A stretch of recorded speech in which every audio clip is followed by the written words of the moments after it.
जय श्री कृष्ण, राधे राधे दोस्तों, जय माता दी। मेरे छोटे से चैनल दिव्या एस्ट्रोलॉजी में आपका स्वागत है। तो दोस्तों, मैं हूँ आपके साथ एस्ट्रोलॉजर दिव्या। दोस्तों, आज हम बात करेंगे माला जाप से जुड़े 4 से 5 पॉइंट्स कि यदि आप माला जाप करते हैं तो उसके लिए क्या बहुत ज़रूरी निर्देश हैं जो आपको हमेशा याद रखने चाहिए। यदि आप माला जाप कर रहे हैं तो कुछ चीज़ें हैं जो आपको याद रखना बहुत ज़रूरी होता है, जिन नियमों का पालन करना बहुत ज़रूरी होता है। तो आज हम सर्वप्रथम उन्हीं बातों पर, उन्हीं टॉपिक्स पर बात करते हैं। वीडियो बहुत ज़्यादा लंबी ना हो, तो इसलिए मैं आपको शॉर्ट में बताना शुरू करती हूँ। देखिए भक्तों, यदि आप माला जाप करते हैं तो फर्स्ट टॉपिक है कि माला जाप, माला कैसी होनी चाहिए। देखिए, माला पहली बात तो जो भी लें आप जो भी इष्ट देवता, जिस भी देवता का आप पूजन कर रहे हैं, माला उन्हीं के अनुसार होनी चाहिए आपके पास। यदि आप शिव जी का जाप करते हैं तो आपके पास रुद्राक्ष की माला होनी चाहिए। यदि आप माता लक्ष्मी, भगवान विष्णु का जाप करते हैं तो आप लाल चंदन या फिर कमलगट्टी की माला से कर सकते हैं। यदि आप गायत्री माता का जाप करते हैं तो आप तुलसी की माला से कीजिए। यदि आप दुर्गा माता का जाप करते हैं तो आप लाल चंदन से कर सकते हैं, अति उत्तम है। या फिर इसके अलावा आप रुद्राक्ष से कीजिए, रुद्राक्ष से भी आप कर सकते हैं माता दुर्गा का जाप, वो भी अति उत्तम। इसके अलावा तो यदि आप की जो माला है, देखिए माला हमेशा अपनी अलग होनी चाहिए। ऐसा नहीं कि आपकी माला से घर में अगर 4 सदस्य हैं तो 4 सदस्य जाप कर सकते हैं। उस माला को आपके अलावा कोई भी आप उस माला को टच नहीं करेगा। उस माला को आप बिल्कुल प्राइवेट पर्सनली आप उसको बिल्कुल से अच्छे से साफ़ करके, संभाल करके एकदम पवित्र स्थान पर रख देंगे, पूजा के स्थान पर। उस माला को आप सबसे प्रथम आपके अलावा उस माला को कोई भी टच ना करे, ठीक है। इसके अलावा आप जब भी माला जाप करते हैं, दूसरा क्या है कि उस माला को जिससे आप जाप करते हैं उसे कभी भी गले में धारण नहीं किया जाता है। गले में पहनने के लिए माला अलग होती है और जाप की माला अलग होती है, उसको कभी भी गले में धारण नहीं करते हैं। तीसरा क्या है, जिस माला से आप जाप करते हो, यदि आपने माला ला करके ऐसे ही जाप शुरू कर दिया है और आपको जाप करते हुए लगभग 1 साल से अधिक हो चुका है, आप कंटिन्यू जाप कर रहे हैं, तो आपकी माला ऑलरेडी जागृत हो चुकी है। लेकिन यदि आप माला के साथ और भी अच्छा कर सकते थे। यदि आप माला को लेकर के आए हैं तो आप माला को रात में दूध, गंगाजल और देसी घी, शुद्ध गाय का घी, इन तीनों को पानी को मिक्स करके उसमें आप माला को डीप करके रख दीजिए, मंदिर में रख दीजिए साफ़ शुद्ध जल में। सुबह आप उठिए, माला को गंगा जल से साफ़ करके धुल लीजिए। उसके बाद में माला पे अच्छे से हाथ में घी लगा करके अच्छे से माला में घी लगा दीजिए। उसके बाद आप धूप दीप करेंगे। उसके बाद आप माला को धूप के ऊपर अच्छे से धुआं दिखाएंगे। लगभग 5 से 10 सेकंड तक जाप करते हो। आप जिस भी इष्ट देवता का जाप शुरू कर रहे हैं उनका मंत्र आप कंटिन्यू मन में जाप करते रहेंगे। उसके बाद में आप धूप दिखाएंगे, धुआं दिखाएंगे। उसके बाद आप करीब 11 से 21 बार दीप के ऊपर, जो उसकी लौ है उसके ऊपर राइट क्लॉक में आप माला को इस तरह से घुमाएंगे मंत्र का जाप करते हुए। उसके बाद अपने इष्ट देवता के चरणों में लगाएंगे, इनका भी आप जाप प्रारंभ करने जा रहे हैं। उसके बाद आप कंटिन्यू जाप कीजिए।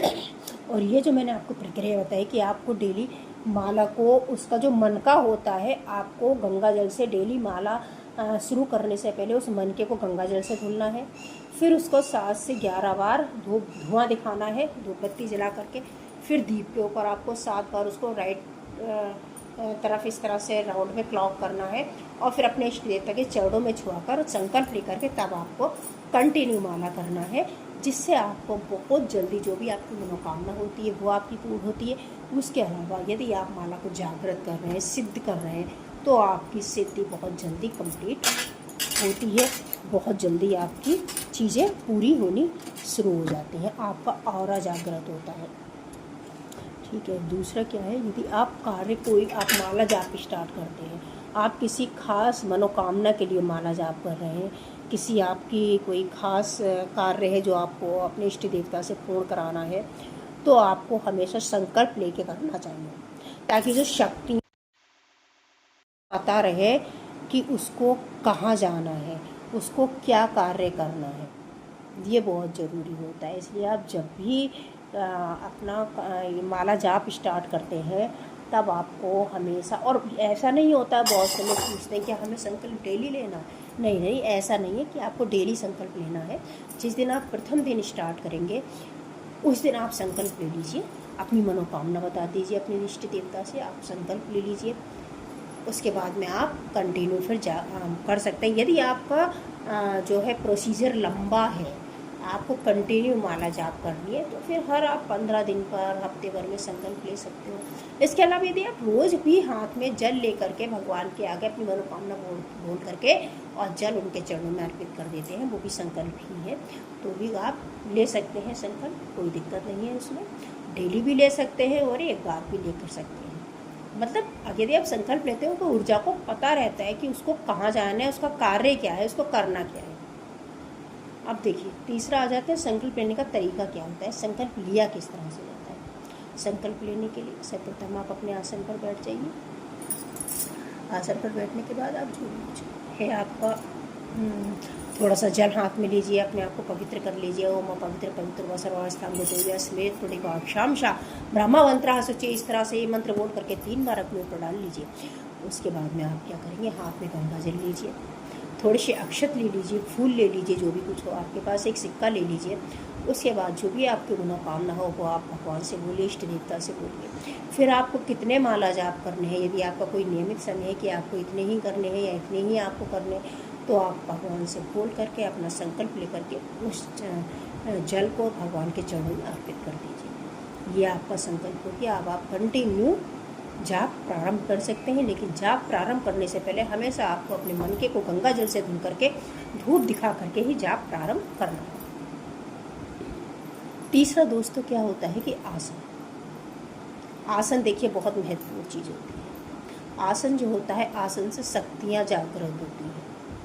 जो नेगेटिविटी होती है वो कोशिश करती है आपको टच करने की। जब आपका ऑरा जागृत होता है, जब आपकी शक्तियाँ जागृत होने लगती हैं, तो नेगेटिविटी कोशिश करती है आपको टच करने की। तो यदि आपका आसन पवित्र होता है, चारों तरफ से आपने संकल्प लेकर के आप बैठे, तो नेगेटिविटी कभी आपको टच नहीं कर पाती। आपको अपना आसन भी कंटिन्यू डेली पवित्र करके ही बैठना है। आसन पवित्र कैसे होगा, जब आप आसन बिछाइए उसके बाद में आसन के ऊपर थोड़ा सा मंत्र बोलते हुए गंगा जल डाल दीजिए, ठीक है। तब भी आप यही मंत्र बोल सकते हैं, वो पवित्र पवित्र सर्वस्थम स्मेत पुंडिकाक्षम, तब भी आप यही मंत्र बोल सकते हैं। थोड़ा सा गंगा जल लीजिए, 3 बार आसन के ऊपर छिड़क दीजिए, फिर आप बैठ सकते हैं। आसन का कलर आपको हमेशा ध्यान रखना है। आसन का कलर बहुत महत्वपूर्ण होता है। कभी आपको काला, नीला या ब्राउन इस तरह का कलर नहीं लेना। कोशिश कीजिए आसन का कलर हमेशा लाल रंग का और पीले रंग का ही हो, अति उत्तम होता है, शुभ होता है। तो भक्तों ये मैंने आज कुछ नियम बताए माला जाप के। उम्मीद है आप इनसे संतुष्ट रहेंगे। इसके अलावा यदि आप कोई भी जानकारी चाहते हैं तो आप कमेंट बॉक्स में मैसेज करके पूछ सकते हैं। मैं सभी के कमेंट पढ़ूंगी और सभी का जवाब अवश्य दूंगी। जय श्री कृष्ण, राधे राधे, जय माता।